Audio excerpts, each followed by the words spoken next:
हगे अखरी हो हमर यार मनावा तो एक बेर बात कर लगे।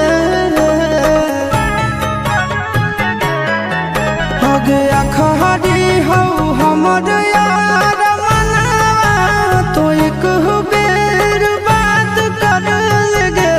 हगे सोना यारवा हो भरती पटनवा में आके मुलाकात कर लेगे। आगे सुना यारवा हो भरती पटनवा में आके मुलाकात कर लेगे।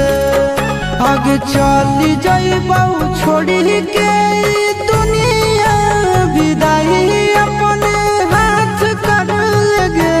आगे सुना यारवा हो भरती पटनवा में आके मुलाकात कर लेगे।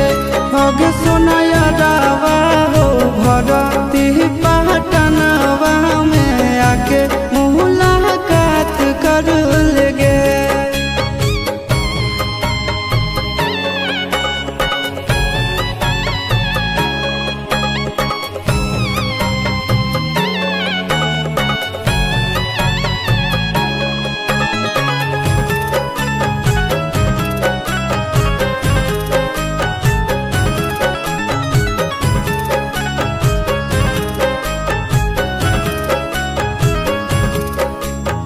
मरे घड़ी पनिया पिलाई दी है जान गे। कफन ओढ़ाई दी है टूटत ही जब प्राण गे।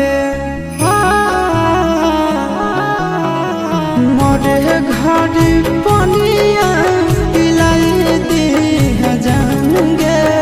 कफन ओढ़ाई दी है टूटत ही जब प्राण गे। हगे हमारा से तोरा जाती प्यार होता भेंट साक्षात कर लगे।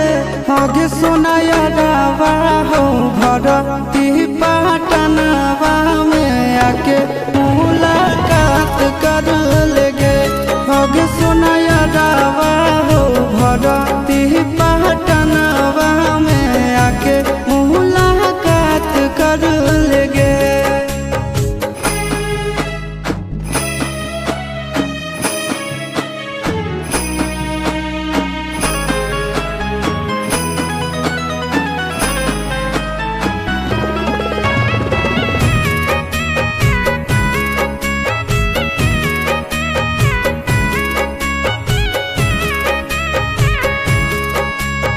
डॉक्टर जवाब दिल के बुलावा अइले मौत के। देखी के चेहरा जानू चल जाई है लौट के। डॉक्टर जवाब दिल के बुलावा अइले मौत के।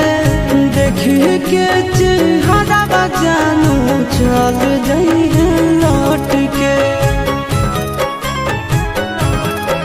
आगे अमन आलम दिला आशीष नंदन से अउरी विश्वासघात कर लगे। आगे सोना यारवा हो भरती पटनवा में आके मुलाकात कर